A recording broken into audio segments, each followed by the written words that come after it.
ფინანსთა მინისტრი ნოდარ ხადური ევროპის რეკონსტრუქციის და განვითარების ბანკის წარმომადგენელს შეხვდა. შეხვედრაზე განიხილეს საქართველოს და EBRD-ის თანამშრომლობის საკითხები, როგორც მიმდინარე პროექტების დინამიკა, ისე სამომავლო გეგმები.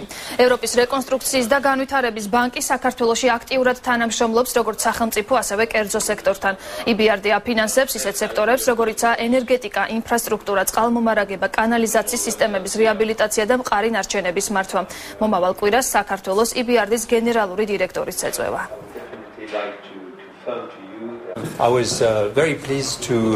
ბატონი ფინანსთა მინისტრი გახლავთ EBRD-ის მმართველი. ამ მომენტისთვის ევროპის რეკონსტრუქციის და განვითარების ბანკი სამწლიანი სტრატეგიის შემუშავების პროცესშია და რა თქმა უნდა ეს გეგმები უნდა იყოს შეთანხმებული სახელმწიფოსთან. მომავალ კვირას საქართველოს ეწვევა ბანკის გენერალური დირექტორი და ამ ვიზიტისას ისიც შეხვდება ფინანსთა მინისტრს.